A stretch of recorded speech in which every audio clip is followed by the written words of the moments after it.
Three town పట్టణంలో ప్రత్యేకంగా 46, 47, 48 అలాగే ప్రకాష్ నగర్ తర్వాత అంటే ఈ త్రీ టౌన్ ప్రాంతం సంబంధించిన ఎక్కడైతే వరద ముప్పుకి ఇంకా ఇబ్బందులో ఉన్నారు, ప్రత్యేకంగా మున్నూరు కాపులకు సంబంధించి వాళ్ళకి ఎటువంటి ఇంకా సపోర్ట్ అందలేదన్న వాళ్ళందరినీ కూడా ఐడెంటిఫై చేసి ఆ స్థానిక కార్పొరేటర్ ద్వారా వాళ్ళందరినీ కూడా ఈరోజు ఇక్కడికి పిలవడం జరిగింది.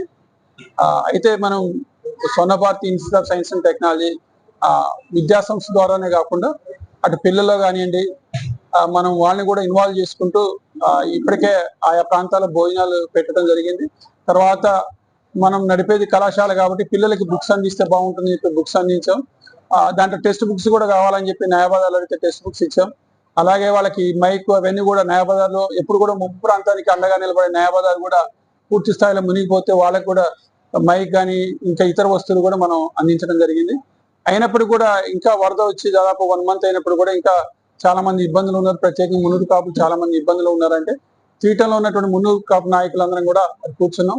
అలాగే మరి ఇవన్నీ కూడా చూసి ఎక్కడైతే అమెరికాలో స్థానికంగా ఇక్కడ మరి చదువుకొని అక్కడ స్థిరపడిన వాళ్ళందరూ కూడా మరి ఆప్టా అని చెప్పి ఒక సంస్థ ద్వారా సర్వీస్ చేసుకుంటూ వచ్చారు. వాళ్ళు గతంలో ఆంధ్ర ప్రాంతంలో మాత్రం సర్వీస్ చేసేవాళ్ళు. ఈసారి మన తెలంగాణ సంబంధించిన వ్యక్తులు కూడా ఆప్టాలో ఉండటం ద్వారా మరి వాళ్ళు కూడా మనం ఈ ప్రాంతంలో మనం సపోర్ట్ చేయాలంటే వాళ్ళు కూడా ఈరోజు ఈ కార్యక్రమానికి పూర్తి స్థాయిలో వాళ్ళు సహకరించారు. కాబట్టి ఏదైనప్పుడు కూడా మున్నూరు కాపులకు సంబంధించి ఇక్కడ ఉంటున్న స్థానిక నాయకులందరూ కూడా గత నెల రోజులుగా అటు తోటరామారావు గారు కావచ్చు, మాటి నాగేశ్వరరావు గారు కావచ్చు, ప్రతి ఒక్కరు కూడా ఆయా డివిజన్ లో మరి కష్టపడుతూ వాళ్ళకి సపోర్ట్ గా నిలబడుతూ వచ్చారు. ఈ రోజు ఇంకా కొద్దిమంది మిగిలారంటే అందరం కూర్చొని మరి వాళ్ళందరూ కూడా అందరి సహాయ సహకారాలతో వాళ్ళందరూ కూడా సపోర్ట్ నిలబడ్డారు. కాబట్టి ఎవరు కూడా అధైర్యపడాల్సిన అవసరం లేదు,